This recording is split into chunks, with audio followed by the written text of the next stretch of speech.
So we continue where we left off in our previous session. We were looking at the second line, or the second of the four root lines that says, if you cling to the three realms, this is not renunciation. And we say that the practice that we need to be applying at this point is to meditate in order to recognize the nature of samsara as being the nature of suffering. So we have to recognize samsara as having the nature of the suffering of suffering, the suffering of change, and their pervasive compounded suffering. By focusing on this, on samsara having the nature of suffering, we develop the intention to remove, to escape. So this is the mind of renunciation. And when the genuine intention to reach liberation is generated, at this point we can say that we have reached the goal, so the intended goal through this training. The way that we do this training is to engage meditation on the Four Noble Truths, and we do this through looking at the 16 aspects of the Four Noble Truths, such as impermanence and so forth, that we mentioned in one of the previous sessions. So by doing this, we increase the wisdom within ourselves to the point that the stronger this wisdom gets, the more we're able to eliminate all afflictions. So in order to obtain the state of liberation, it's very important that we cultivate the true path. So to be free from samsara, we need to understand how we enter into samsara. If we do not understand the mechanism that causes us to engage or to enter samsara, we will not be able to reverse this and come out of samsara. So in terms of entry of samsara, we need to look at the cause, and the cause here is the true of origin, karma and affliction, and the result that comes from this cause, which is suffering. And then we say, if I want to overcome this situation, I need to generate the antidote, which is the truth of path. If I apply this antidote, I will completely pacify all suffering. And this pacification, this removal of suffering, is known as liberation or the state of nirvana. So the most important thing is to understand what is the main cause that brings us into samsara, which is the truth of origin, karma, and afflictions. And then to understand that if we apply the antidote properly, we will pacify all suffering. So the question here is, having abandoned or having pacified suffering within my mind stream, have I reached my final destination, my final aim? And the answer to that is that no, this is not enough, because even having pacified suffering, what happens is that the imprints of afflictions still remain within our mind stream. And so it's important that we remove those imprints of suffering. So is now the wisdom realizing selflessness enough to remove those? No, it is not enough on its own. It needs to be aided, it needs to be assisted from the Mahayana mind generation, so from Mahayana mind of bodhicitta. So do not be satisfied until you generate this type of bodhicitta that influences your wisdom realizing emptiness. Do not be satisfied unless you're capable of removing even the slightest imprints of afflictions within your mind. This is the way to obtain the state of Buddhahood. That's all. Okay, so we say that we want to generate the state of Buddhahood, but in order to obtain that state, it's very important that we generate the cause for that. And the cause is bodhicitta. In order to generate the mind of bodhicitta, the Mahayana mind generation, we need to abandon self-cherishing. So if we look at the four root lines, this is described with the third line that says, if you cling to self-interest, you are not a bodhisattva. So if you cling to your own self-interest, meaning only seeking to obtain personal liberation just for yourself, as long as you have clinging just for your own purpose, for your own well-being, that is not sufficient. That will not do. So although Geshe yesterday said that we would go into an explanation of the aspects of karma, if we do that today, we will not complete the text. Therefore, for the time being, we will skip the presentation of the law of cause and effect, and we will continue here with the development of Mahayana mind generation. Lasso. So these verses, as you see, there are just a few lines here. However, they include one of the main instructions for developing the mind of bodhicitta. You have all studied the Lam Rim with the liberation in the palm of your hand, or Lam Rim Chenmo, and you know that there are two methods we rely upon for developing the mind of bodhicitta. One of the methods is the sixfold cause and result method, and the other one is the method of equalizing and exchanging self for others. So here in this text, we are looking, I'm just trying to find my English text, okay. We are at the last two lines of verse 22, and then the remainder, which is the entire verse 23. It says, when freed of this clinging, you go beyond sorrow. When gone beyond sorrow, you attain happiness. Then verse 23, freedom from these clingings is the experience of expanse. Your individual freedom alone is of no value. Beings of the entire three realms are your parents. Spit on those who leave their parents behind in the storm of suffering and seek their own happiness. So just with these few lines, we have the presentation on verse 23 of the sixfold cause and effect method for generating bodhicitta. So from verse 22, the last two lines says, when freed of this clinging, you go beyond sorrow. When gone beyond sorrow, you attain happiness. Because we talk about reaching the state of liberation. And we say that, yes, so when you leave behind cyclic existence, obviously you eliminate or you pacify your afflictions, and there is peace, there is happiness that comes with that. And definitely we can experience contaminated happiness. A certain degree of happiness is found in that, as well as a certain degree is found in developing different types of concentration. But the question here is, so as it says here, you're free from this clinging, you're beyond sorrow. You go beyond sorrow, you have happiness. But is this happiness enough? Is this where you want to go? Is this of value? And it says this individual freedom that you obtain from abandoning your afflictions is not enough, is not of ultimate benefit. Why? Because all sentient beings around you have played the role of a parent to you.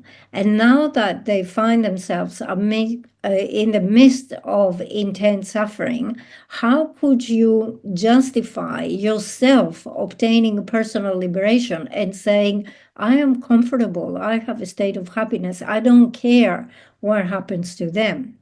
Even in ordinary society, if, let's say, your parents were really old and sick and needed help, and you never visited, you never paid attention, you didn't get involved, you just happily remain in your own bubble, in your own life, right, where you don't have any problems, people would say, what sort of a son, what sort of a daughter is this? They don't take care of the parents, they don't get involved.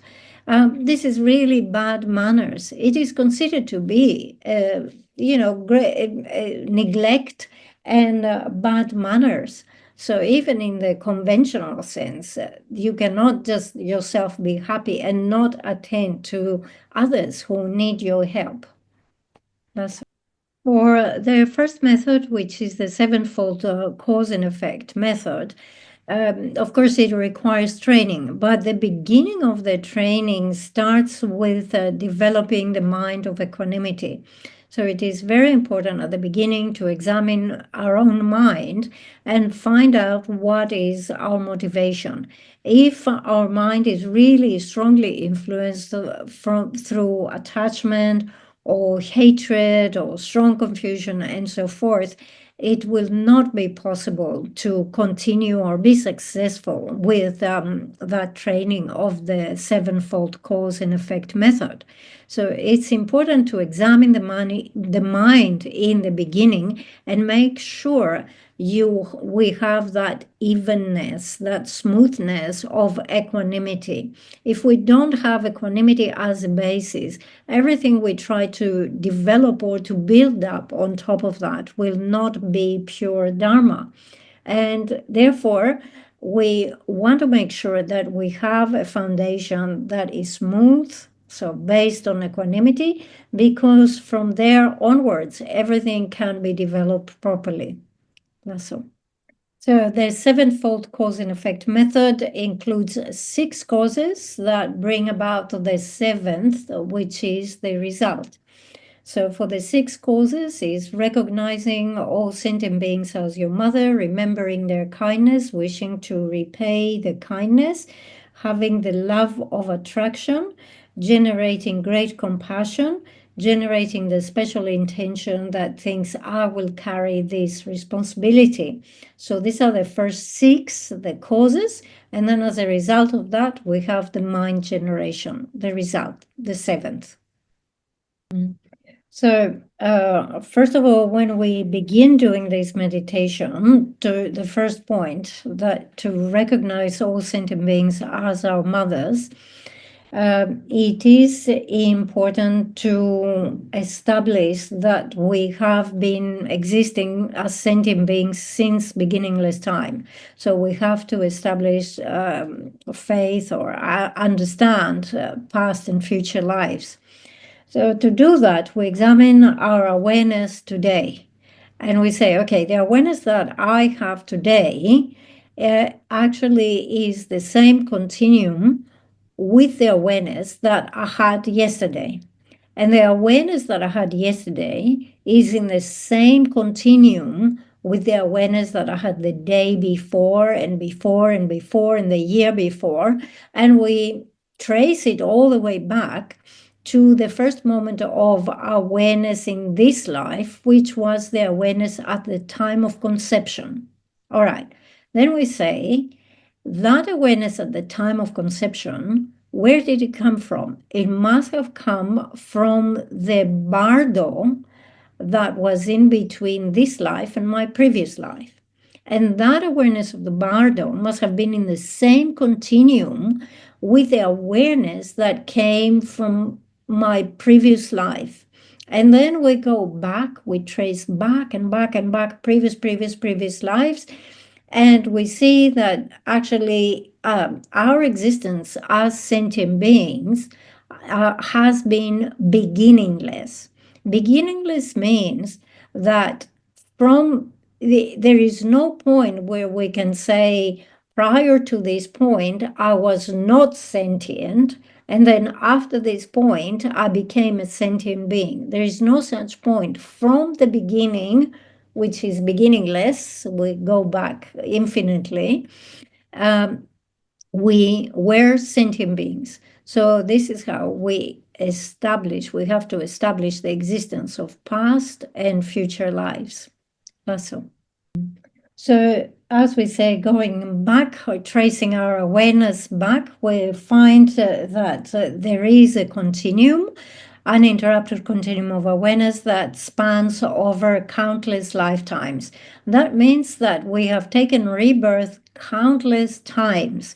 And every time we have taken a rebirth, someone must have acted as our mother, isn't it? So here we take as the prime example, let's say human rebirth. Oh, obviously, there are other types of rebirth. So traditionally, we mention 4 types of rebirth. The first one is birth from the womb. The second one is birth from the egg. The third one is birth from the heat and moisture. And the fourth one is miraculous birth. So in the case of miraculous birth and the birth from heat and moisture, it's not so obvious that you need a mother. However, in the other two types of birth, it's obvious that someone must have acted as a mother for you. And because it doesn't make sense to say that it was always the same person who acted as my mother. It means that all those other sentient beings around you have taken turns at one time or another to act as your mother or your father, as your parents, isn't it? So we say at the end, once I understand that I had countless rebirths, that in each time I was born, someone had to act as my mother, and that all sentient beings have taken turns to act as my mother, it means that there is not a single sentient being who has not experienced being my mother. So this is something that we need to reflect again and again and again until we are comfortable with this idea, that this idea naturally comes into our mind. And once we reach this point, we say we have trained in the first step, which is recognizing all sentient beings as our mother. So having established the first step, which is to know, to recognize that all sentient beings have been our mother, now the next step is to understand that when they acted as a mother, they have been very kind to us. They raised us with kindness. So what is required in this step is to remember their kindness. Now, all of us, we have come into this life born from a mother. All of us had a mother. And that mother of ours has raised us with great kindness and great sacrifices from her side.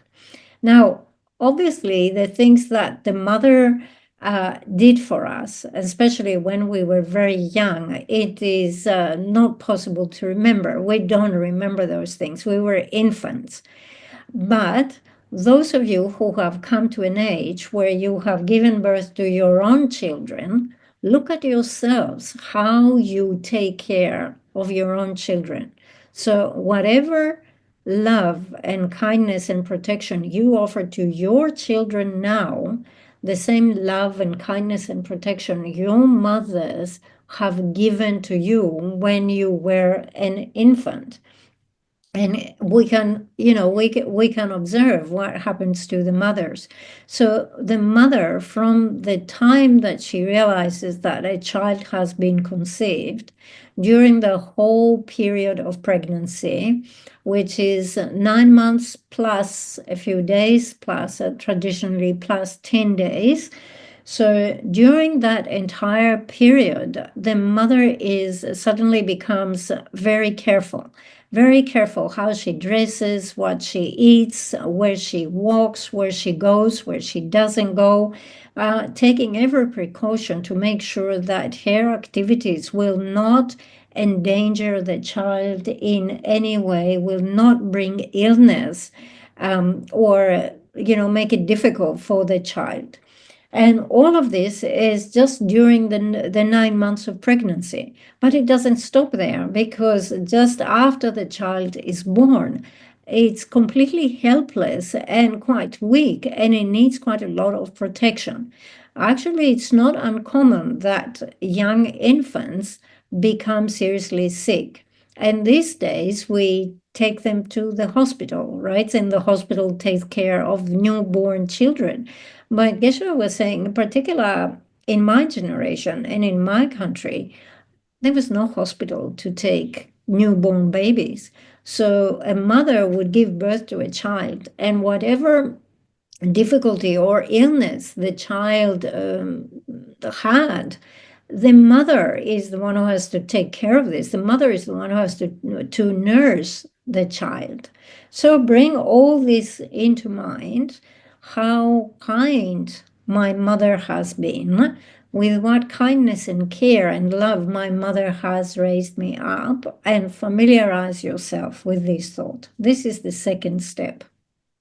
So once we come to recognize the kindness of the mother of this life, then we extend that training to try to recognize and remember the kindness of our mothers in our previous life.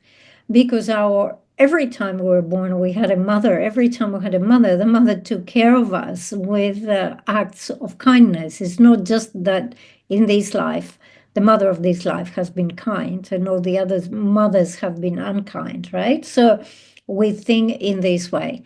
And then we recognize that that kindness given to us by mother in whichever birth is of equal importance, right? It's equally kind, whichever life we were taken care of. It is similar to the case of someone who doesn't have food, and there comes a benefactor and offers them food in the morning.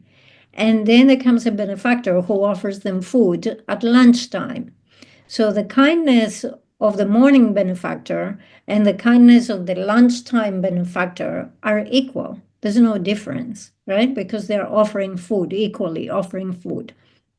So all those sentient beings around us who have taken turns in being a mother to us, when they acted as a mother to us, they took care of us with kindness. It might be the case that in this life, some of them arise as an enemy or we have difficulty with them, but when they were our mothers, they took care of us with kindness.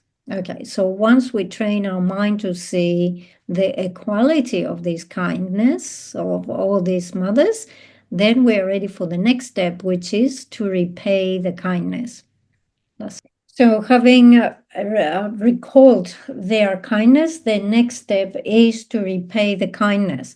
If you recognize that someone has supported you, has helped you come out of difficulty, has made things better for you when you were in a difficult situation, if you recognize that kindness, if you recognize the role they played in that, then naturally the thought should arise that I should also do something to repay the kindness, to repay them for what they did to me.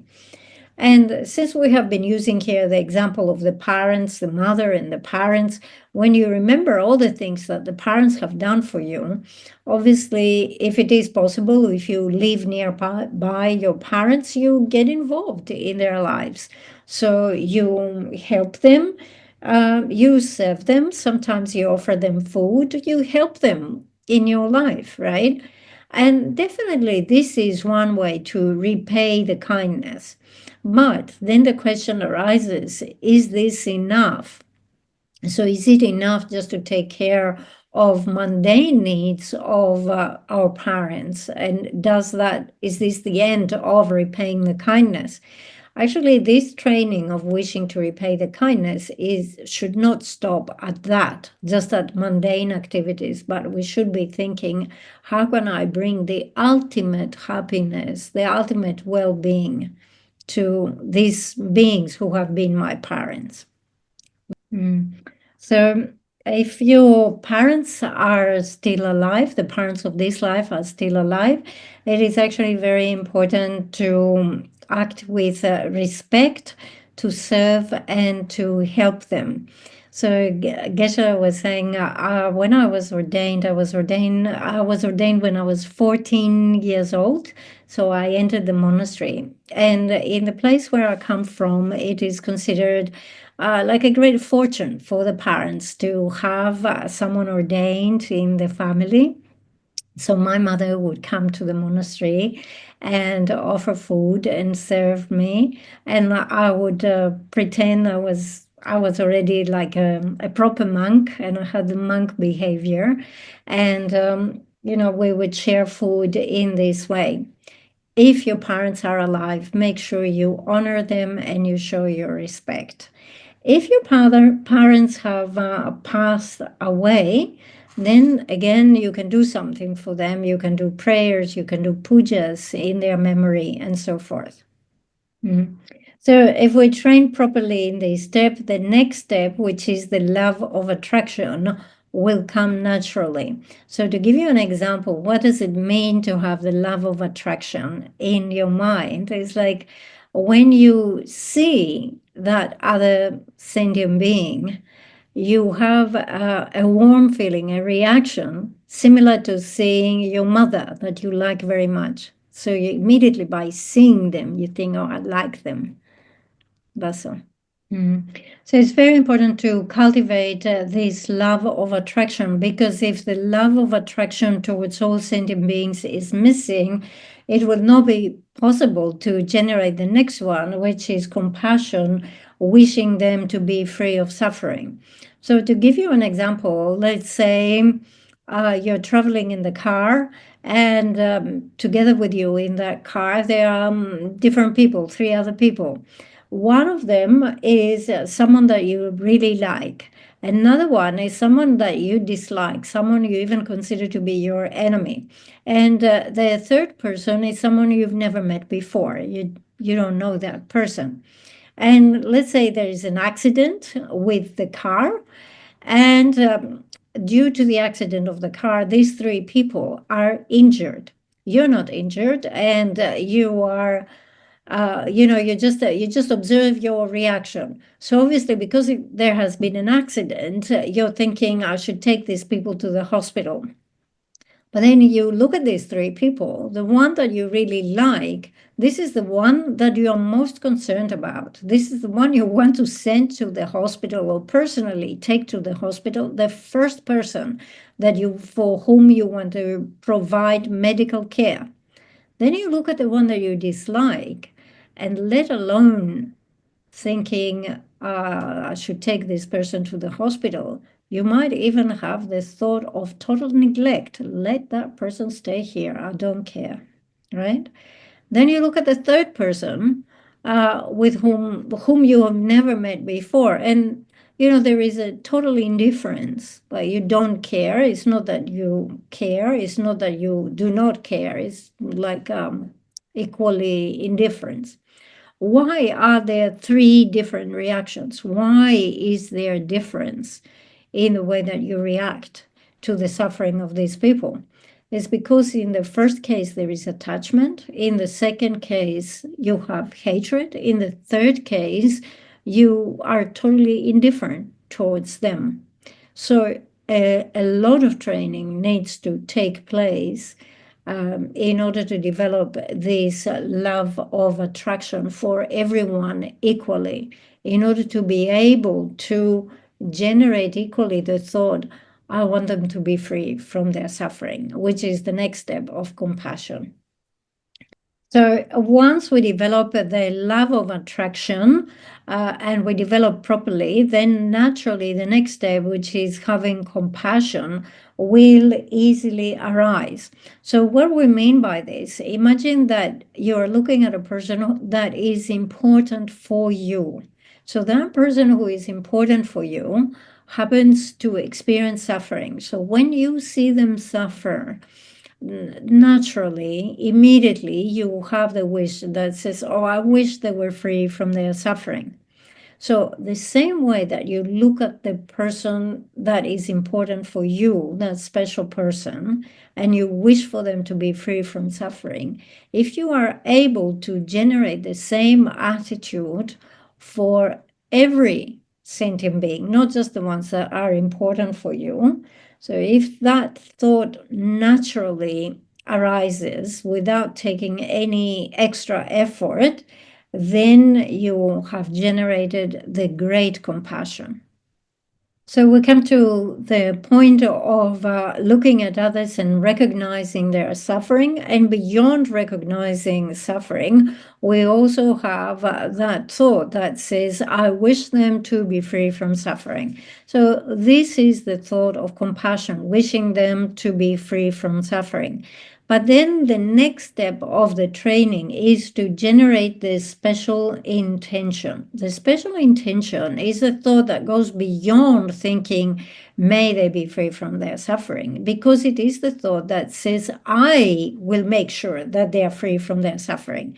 It's like the responsibility of freeing them from suffering falls upon me. This is entirely my job. I will do it. And actually, it's quite difficult to generate this state of mind, right? We see suffering, we recognize the suffering of others. Definitely, we wish for others to be free from suffering.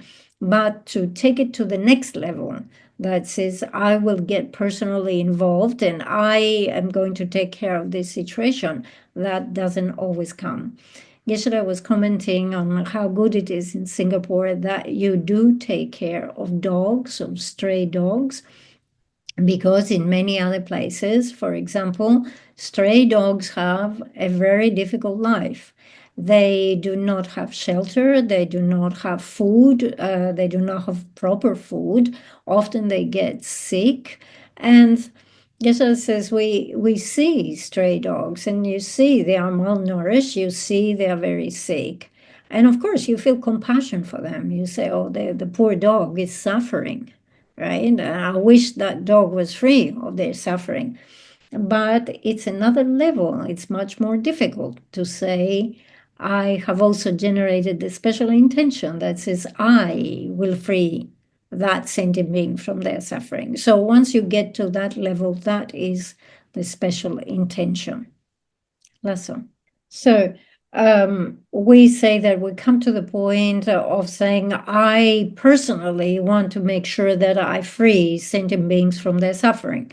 But although we might have such an aspiration, such a wish, when we examine the measure of our ability, of our capacity to do this, we see that we are very limited. Actually, we cannot even help one sentient being. We cannot even help ourselves to escape suffering.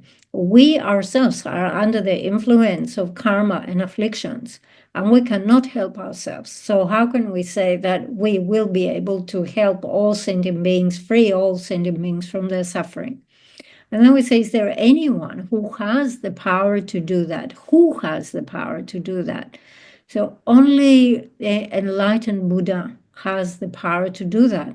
And once we understand this, then we say, if I want to help all sentient beings to free them from their suffering, there's no other way. I have to become a Buddha in order to benefit all other sentient beings. So once you reach that point in your thinking, that is called the mind generation.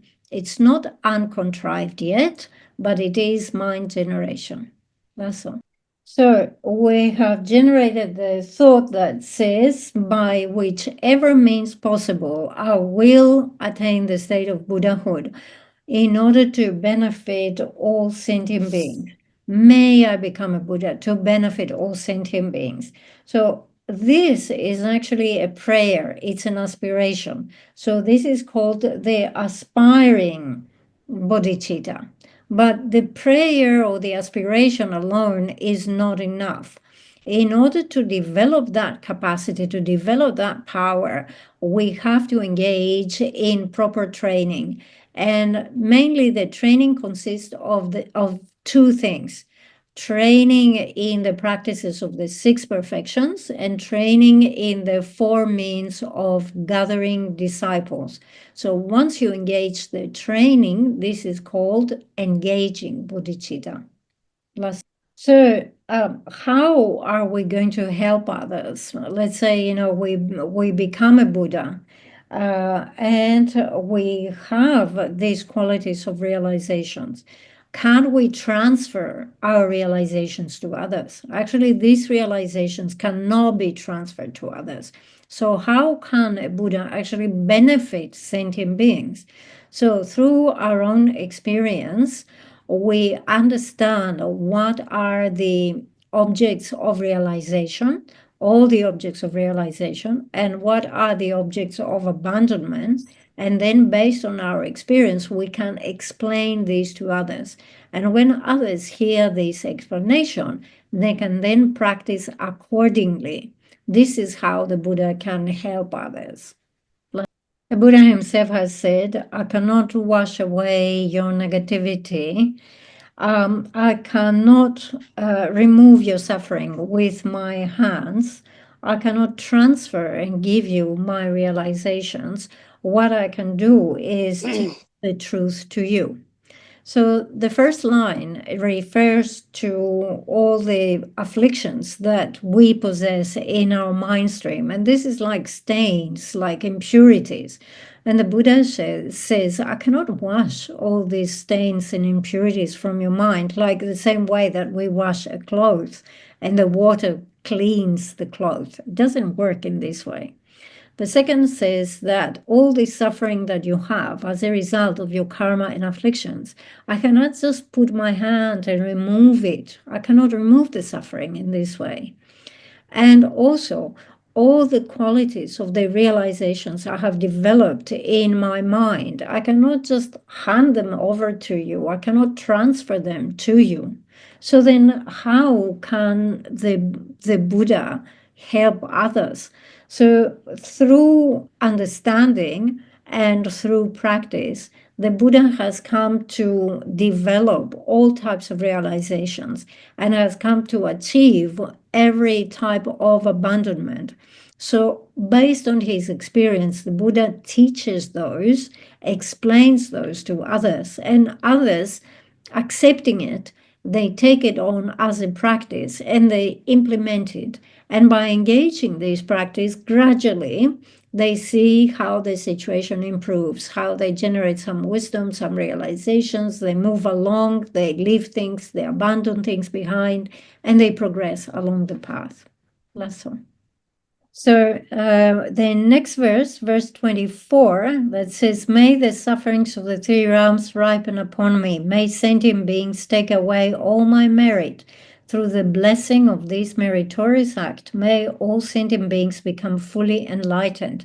This verse, although it is short, it represents the second method of training in developing bodhicitta, which is the method of equalizing and exchanging self for others. We see that, first of all, in the first line, it says, May the suffering of the three realms ripen upon me. This is a type of prayer that one would only do if one has really practiced equalizing and exchanging oneself for others. Otherwise, the prayers that we usually do is, May I be happy, may I be free from sickness, may things turn out well for myself, isn't it? But here it's a different prayer. We say, Oh, may all the suffering of all sentient beings ripen upon me. Lesson. Okay, so this method of equalizing self and others is also presented in the verses of Lama Chöpa, and since this is a standard practice, you should be familiar with a part of the text that says, bless me to equalize myself and others, others who do not wish to experience any suffering, only wish to experience any happiness. So the first part is to recognize this equality between myself and others. So what is the equality between us? The equality is that nobody wishes to experience any suffering, and all of us wish to experience happiness. So this is the equality that we have to recognize. In that sense, we're all equal. Lesson. So on the basis of, first of all, understanding the equality between ourselves and others, then the next part of the training is to exchange self for others. So the term here, to exchange self for others, it doesn't mean I will become you and you become me. It's not like that. What we exchange is the cherishing attitude. At the moment, we have very strong self-cherishing attitude. And because we cherish ourselves, we have the attitude that ignores others, right? So what it says is that we should change this. So instead of cherishing ourselves primarily, we should cherish others more. Okay, so again, we can see this, the benefit of this practice or this step of the practice in Lama Chöpa, where it says, look at the difference of those who cherish others as opposed to us who cherish only ourselves. So it's talking about the case of our teacher, Buddha Shakyamuni, who 100% cherishes others.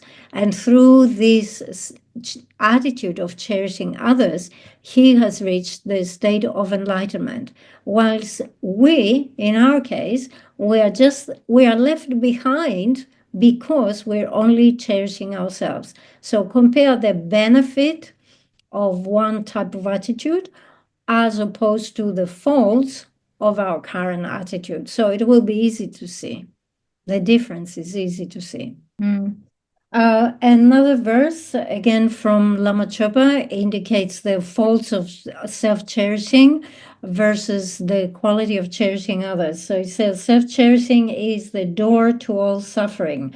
Cherishing others is the source of all good qualities. Bless me to be able to equalize and exchange myself for others. So self-cherishing, the first line, self-cherishing is the door to all suffering. So the door here, it means it is the foundation, is the basis. The more we cherish ourselves, the more we invite problems and suffering. And the thing is that, for example, in terms of our body, we cherish very much our body. And because we cherish the body, we do not see any fault in the activities that come out of this attachment and out of that cherishing for the body. We're just oblivious to the fault of our behavior. But all it does is that it invites troubles and suffering. That's the first line. The second line, cherishing others, is the origin or the source of all good qualities. Why? Because by cherishing others and by relying on others, we can develop all the good qualities. You want to practice ethics, you have to practice in relation to others. You want to practice generosity, you have to rely upon others. You want to practice patience, it only comes by relying on others. And therefore, cherishing others is the source for all the qualities and all the realizations we want to develop. So the thing is that the self-cherishing that we have is so strong and such a wrong attitude, the basis for all suffering and all faults. So this is something that needs to be tamed. It needs to be turned down. And the stronger that self-cherishing we have, the more we tend to ignore others, to put others aside. So this is something that needs to be reduced. So instead of that, we need to put the effort to cultivate the mind that cherishes others.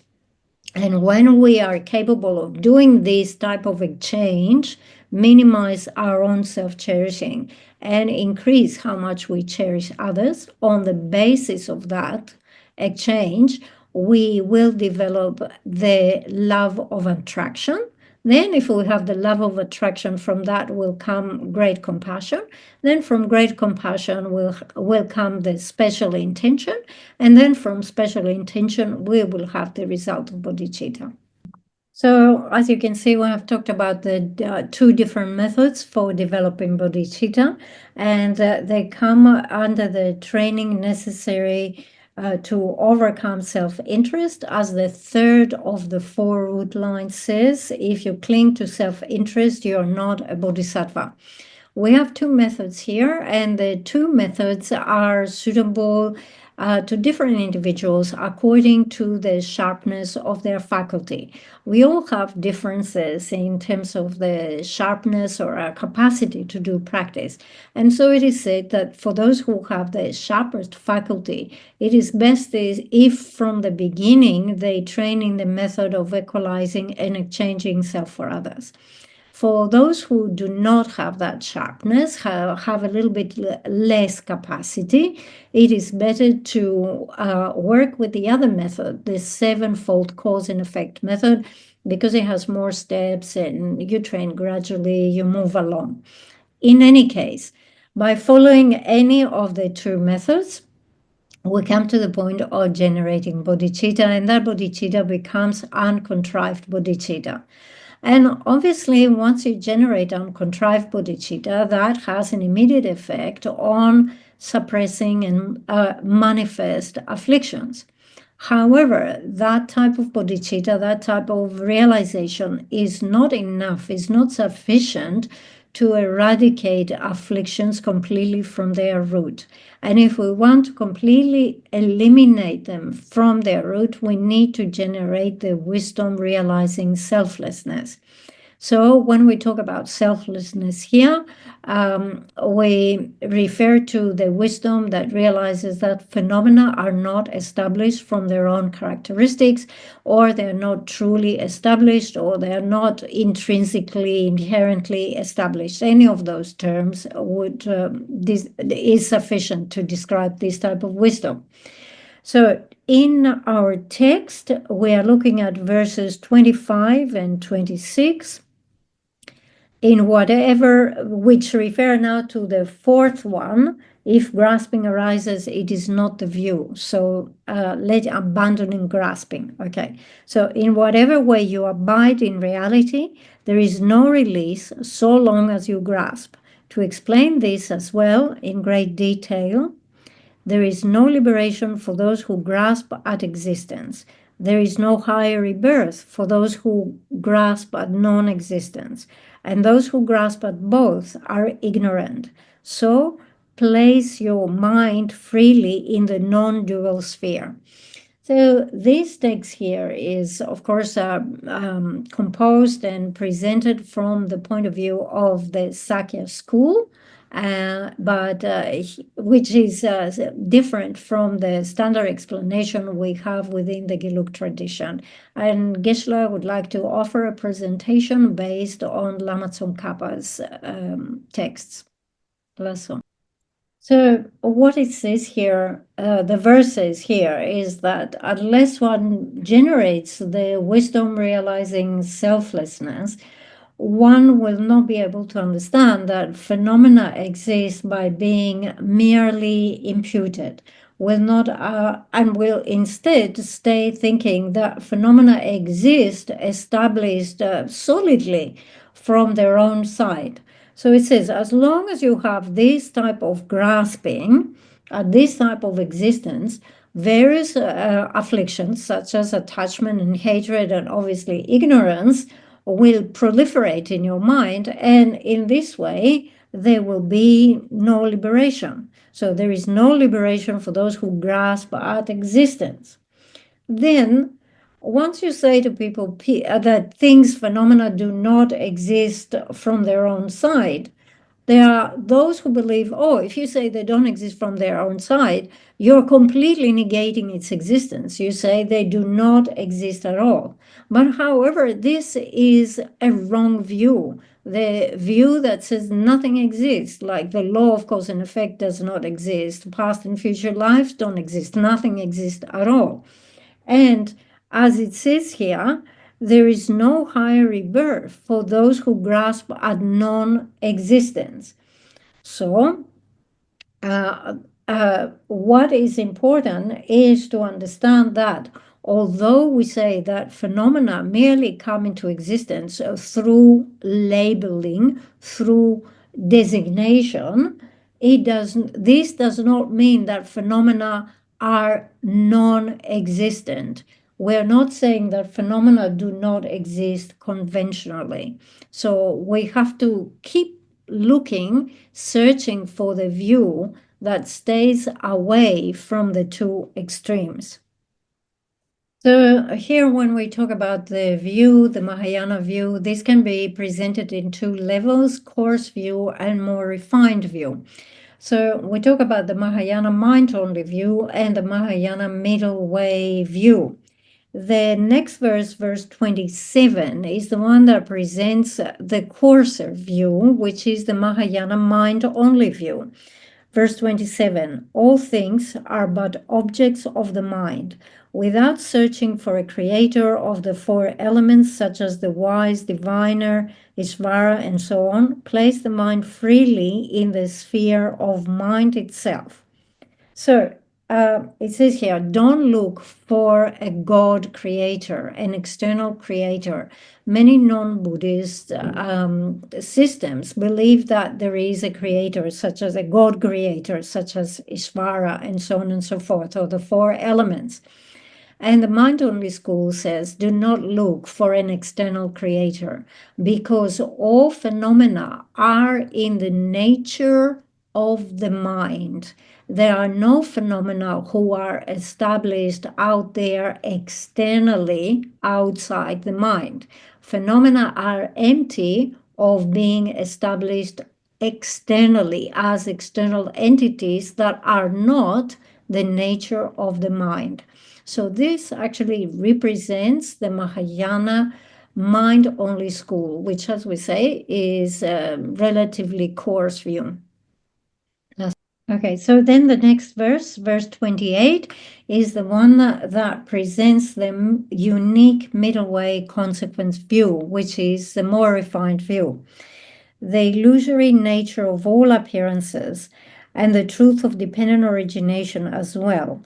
One cannot describe their true mode of being, so place the mind freely in the ineffable sphere.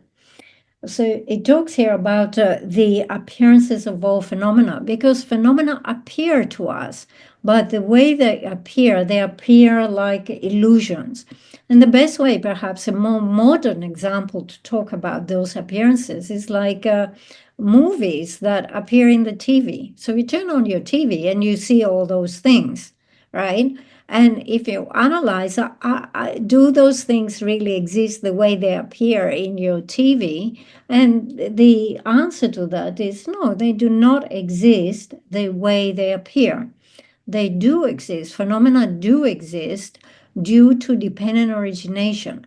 There is a basis of designation, and in relation to that basis, phenomena come to exist. We can look at a different example. So let's look at the reflection of your face in the mirror. When you look in your mirror, you look at your face, right? Your face, the reflection of your face appears in the surface of the mirror. But is your face actually in that mirror, in that reflective material? No, it does not exist the way it appears. But does that mean I don't have a reflection? Or does that mean I don't have a face that is actually reflected? No, we're not saying that. What we say is that through the combination of A, the mirror, and B, your face, we have this appearance of the reflection of your face in the mirror. This is how it exists. So the last one who says one cannot describe their true mode of being, so place the mind freely in the ineffable sphere. The fact that phenomena do not exist the way they appear is what we defined as emptiness. So emptiness is the lack of inherent existence. But then the question is that emptiness itself something that exists inherently? And the answer to that is no. Emptiness also lacks inherent existence. So emptiness also is empty. That is the meaning of this, the last lines. And then after that, we come to the last verse. Verse 29 is the dedication. So the author, Dragpa Gelsen, has composed this makes the last prayer of dedication. Through the merit derived from this virtue of presenting parting from the four clingings, may all beings of seven classes without exception be led to the ground of Buddhahood. So may everyone, every time of sentient being, be led or reach the state of Buddhahood through this particular presentation, the merit of this presentation. So for the last 4 days, I guided you through the stages of training the mind in the way to part from the four clingings. I do not have an in-depth understanding of these issues, and therefore my presentation was only rough. However, from my side, since I make this effort to give those teachings to you, I created Root of Virtue, and from your side, making the effort to come and participate and listen to those teachings, you create a Root of Virtue. So please now let's gather together our Root of Virtue and dedicate all of this so that there will be ultimate peace in the mind of all sentient beings and they will all reach the state of Buddhahood. Please dedicate in this way. We still have time for a question. Right. Yeah, I'll go straight to the question. Okay, just now, Geshe actually touched on the question about mother of all sentient beings and the concept of birth at the point of conception, as in birth from the womb. So my question is, in cases where how do we define the karmic connection between the mother and the child? Is it at the point of conception as a cell, or there must be a human form? That means after 3 months, then the karmic connection will be established. So that is the first question. And if the conception did not go to the end, that means the child is not born due to miscarriage or abortion, does this indicate that the karmic connection between the mother and the child is a bad one? And how do they resolve this? Let's say the relationship wasn't established in this lifetime. Thank you. Okay, so for your first question, when is the connection between the mother and the child is established? It is established the moment the consciousness enters from the bardo into the reproductive substances of the mother and the father. All right. So it is at the actual time of conception. So what happens at the time of conception? Those substances, in English, we say they become the fertilized embryo. So as soon as the embryo is fertilized, this embryo is the child, and that woman is now the mother of the child. All right. So the moment of conception, that's when the connection. Okay, so for your second question, it happens sometimes that although a child is conceived due to illness or some unfortunate conditions, the pregnancy does not reach the completion of the 9 months, and there is no the traditional, what we say, the traditional birth, which is when the child separates from the body of the mother. The thing is that in this case, it's not that the mother actually has taken any measures to terminate the pregnancy, and therefore there is no negativity from the side of the mother.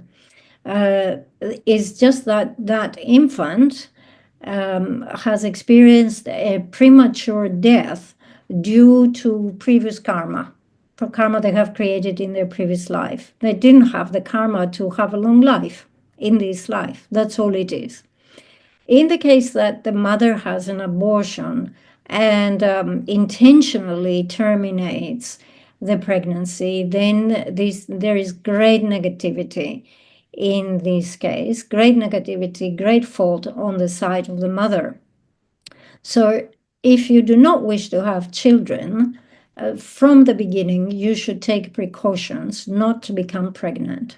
But once conception takes place, it is then great negativity to kill that embryo, to kill that child.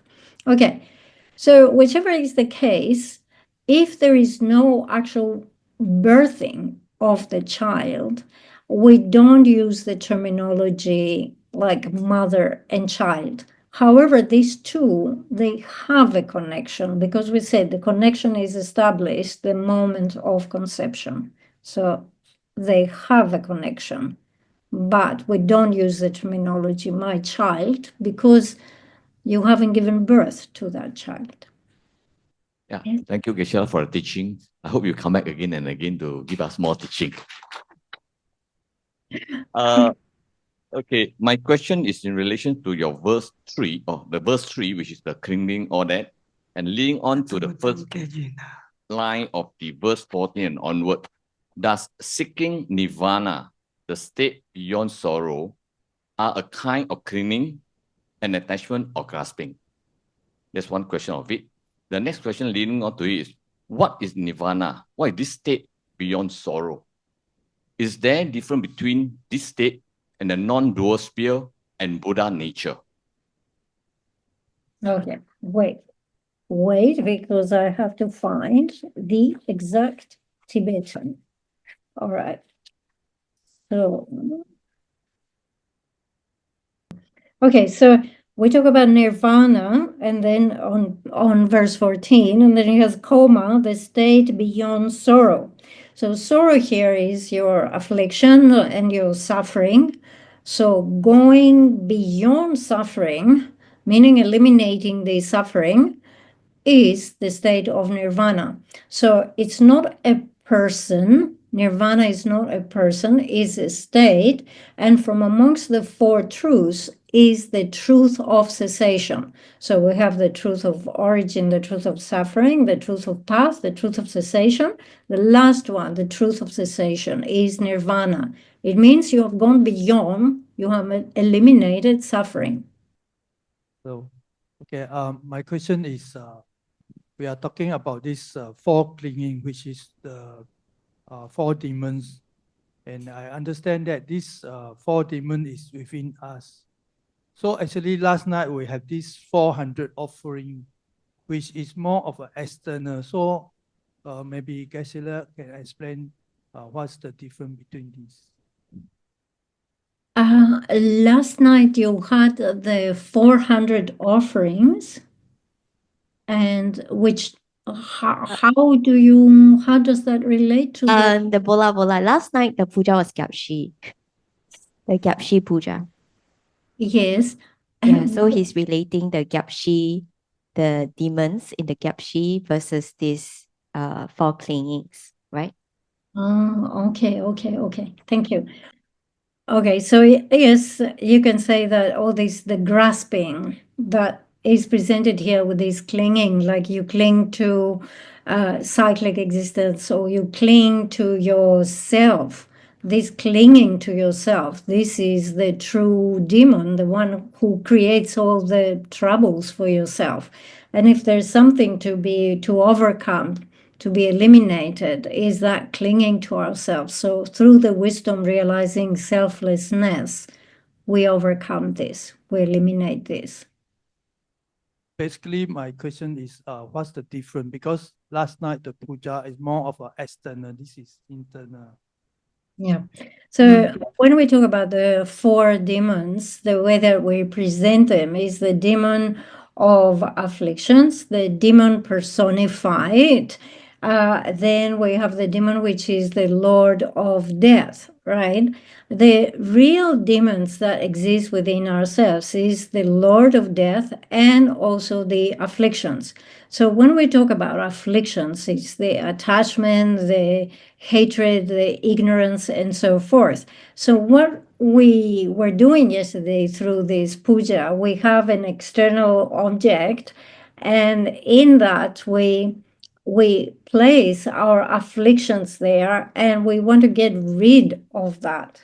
Okay, so it is representing how we want to get rid of the afflictions within us. It's not external, it's internal. So we only give, we said there are four, but we only gave a list of three. The fourth demon is the demon of our aggregates. So when we talk about the demons are all internal. All those things are internal.